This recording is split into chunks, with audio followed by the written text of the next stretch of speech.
नमस्कार दोस्तों, स्वागत है आप सभी का स्टडी विद 87 यूट्यूब चैनल पर। और हम लोग आने वाले एग्ज़ाम एनटीपीसी रेलवे एवं ग्रुप डी के लिए रेलवे स्पेशल क्लास प्रारंभ कर रहे हैं। इस रेलवे स्पेशल क्लास में अभी तक जितने भी प्रीवियस ईयर प्रश्न यानी कि प्रीवियस ईयर पेपर्स में आए हुए जितने भी प्रश्न हैं उन सभी के विषय में चर्चा करेंगे और देखेंगे कि पिछली परीक्षाओं में किस प्रकार के प्रश्न पूछे गए हैं और आगे आने वाले एग्ज़ामों में उनसे संबंधित किस प्रकार के प्रश्न आगे पूछे जा सकते हैं। तो इन सभी पर हम इस वीडियो में चर्चा करेंगे और हमारी यह वीडियो रेलवे जीएस पर आधारित रहेगी। आरआरसी इलाहाबाद 2013 में किस प्रकार के प्रश्न जीएस से संबंधित पूछे गए थे। तो आइए देखते हैं पिछली रेलवे परीक्षा में किस प्रकार के प्रश्न पूछे गए थे। पहला प्रश्न, लोकसभा के प्रथम अध्यक्ष कौन थे। तो प्रथम लोकसभा अध्यक्ष जो है वह जीवी मालवनकर हैं, इनके विषय में याद रखिएगा। इसके अलावा कुछ और भी महत्वपूर्ण प्रश्न हैं जो अक्सर इस प्रकार के देखे गए हैं एग्ज़ाम में, जैसे कि भारत की प्रथम महिला मंत्री कौन थी। तो भारत की प्रथम महिला मंत्री राजकुमारी अमृत कौर थी और इन्होंने स्वास्थ्य मंत्री के रूप में कार्यभार संभाला था। इसके अलावा प्रथम रक्षा मंत्री बलदेव सिंह, प्रथम वित्त मंत्री जॉन मथाई, प्रथम शिक्षा मंत्री अबुल कलाम, प्रथम कानून मंत्री BR अम्बेडकर, प्रथम श्रम मंत्री जगजीवन राम। इसके अलावा भारत के प्रथम राष्ट्रपति, प्रथम प्रधानमंत्री के विषय में तो सभी को ज्ञात होगा, इसके बारे में किसी को बताने की आवश्यकता नहीं है। अंतरिक्ष में जाने वाले प्रथम भारतीय व्यक्ति कौन है। राकेश शर्मा। अंतरिक्ष में जाने वाली प्रथम भारतीय महिला कौन है। कल्पना चावला। तो इस प्रकार के प्रश्न ज़रूर याद रखिएगा जिनमें किसी प्रथम महिला पुरुषों के बारे में पूछा गया हो। आइए देखते हैं दूसरा प्रश्न, हमारे देश का प्रथम नागरिक कौन होता है। बहुत ही आसान और महत्वपूर्ण प्रश्न है कि हमारे देश का प्रथम नागरिक जो है संविधान में राष्ट्रपति को माना गया है। राष्ट्रपति से संबंधित हम एक महत्वपूर्ण वीडियो इंडियन पॉलिटी की जो हमारी सीरीज़ चल रही है उसमें कवर करेंगे, जिसमें हम आपको सभी राष्ट्रपति के बारे में, राष्ट्रपति से संबंधित जितने भी अनुच्छेद हैं, उसके कार्य, शक्तियाँ, इन सभी पर आधारित एक वीडियो जल्द देंगे। आइए देखते हैं अगला प्रश्न। अगला प्रश्न है कि लोकटक झील कहाँ पर स्थित है। लोकटक झील मणिपुर में स्थित है। तो आपने देखा आरआरसी इलाहाबाद के जो पेपर है उसमें झील से संबंधित प्रश्न भी पूछे गए हैं। कुछ महत्वपूर्ण झील हैं जिनमें हमने ज्योग्राफी की सीरीज़ में कवर किया था। उन झीलों के विषय में हमने डिस्क्रिप्शन भी दिया हुआ है, तो वहां जाके आप देख सकते हैं। फिर भी मैं कुछ आपको बता देता हूं कि जैसे कि लोकटक झील के बारे में मैं आपको बता दूं कि इस झील के ऊपर एक तैरता हुआ राष्ट्रीय पार्क भी है जिसका नाम है केबुल लामजाओ। यह मणिपुर की लोकटक झील पर तैरता हुआ राष्ट्रीय पार्क है, नाम याद रखिएगा, केबुल लामजाओ।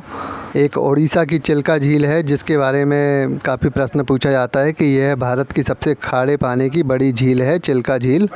सबसे खारे पानी की झील चिल्का झील, याद रखिएगा।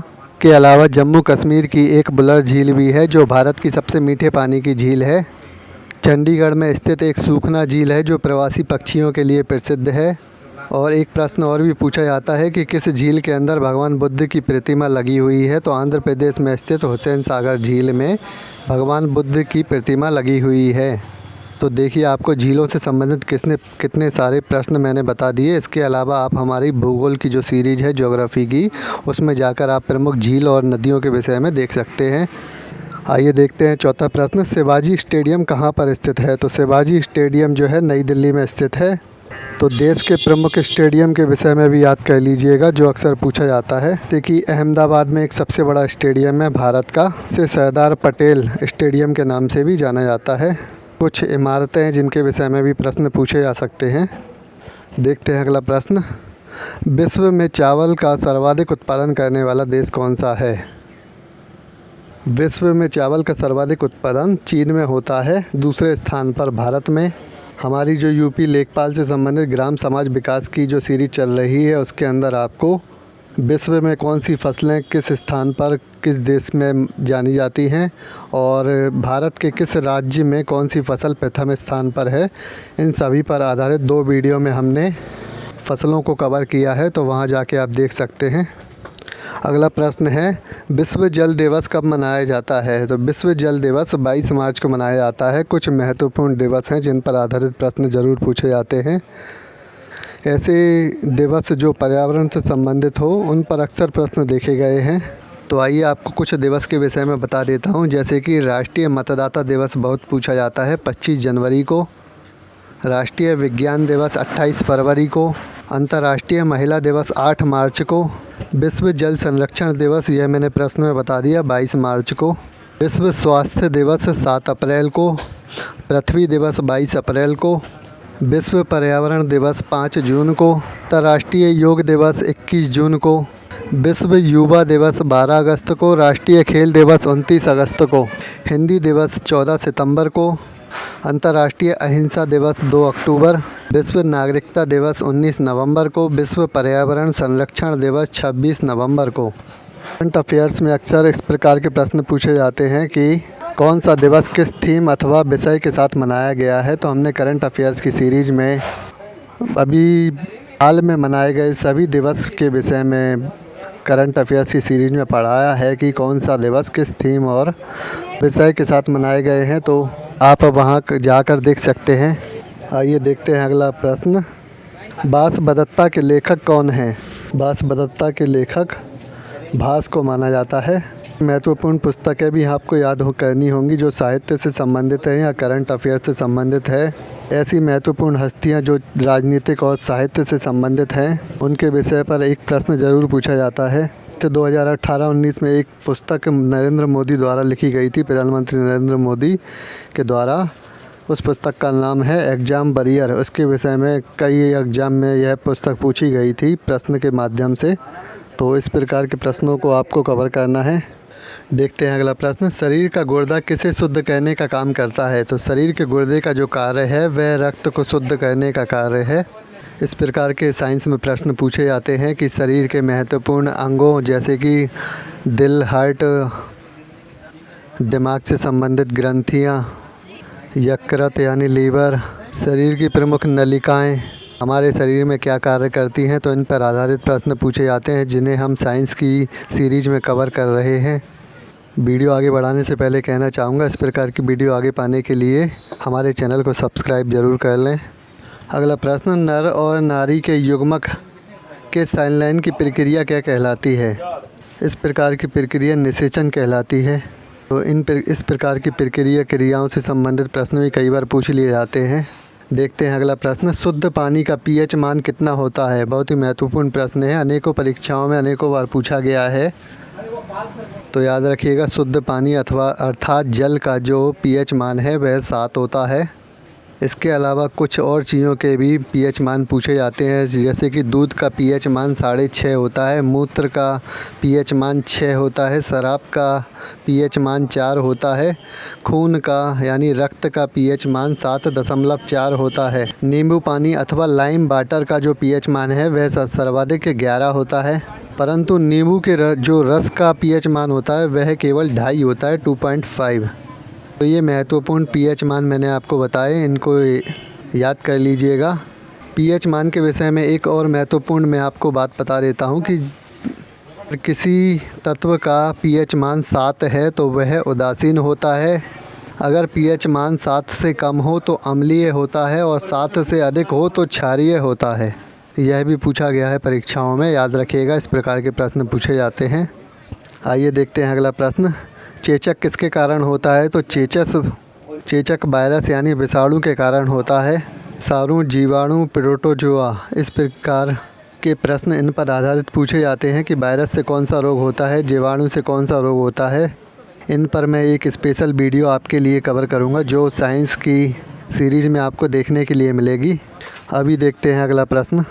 डीएनए का प्रथम बार संश्लेषण किसने किया था? तो पूछा गया है सीधी भाषा में कि डीएनए की खोज किसके द्वारा की गई है? तो वाटसन और क्रिक।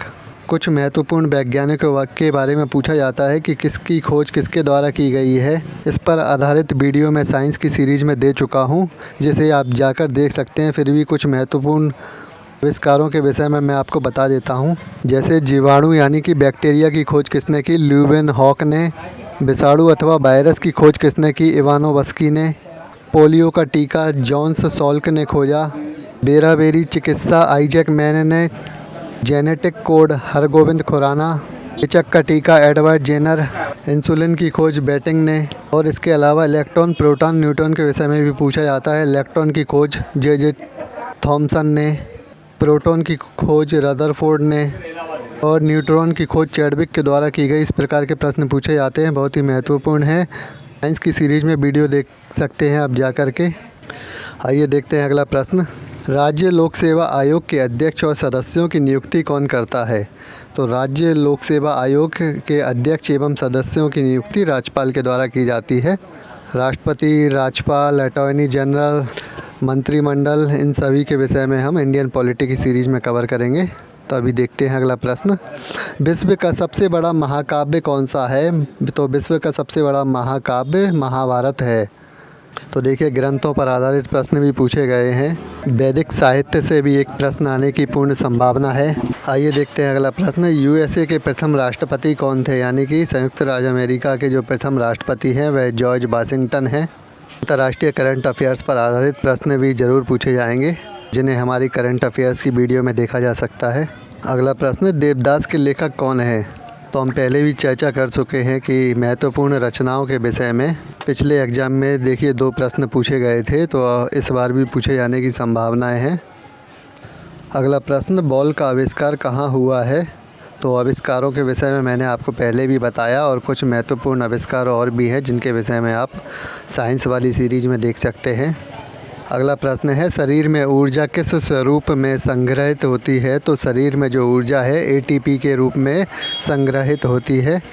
मानव शरीर पर आधारित जो हमारी वीडियो होगी वह भी साइंस की सीरीज में जल्द देखने के लिए मिल जाएगी।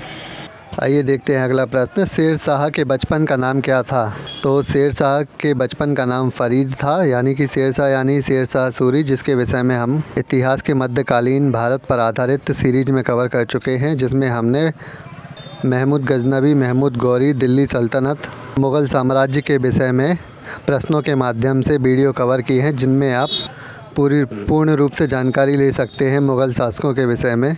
अगला महत्वपूर्ण अंतिम प्रश्न, भारतीय रेलवे के प्रतीक यानी लोगो में कितने तारे हैं?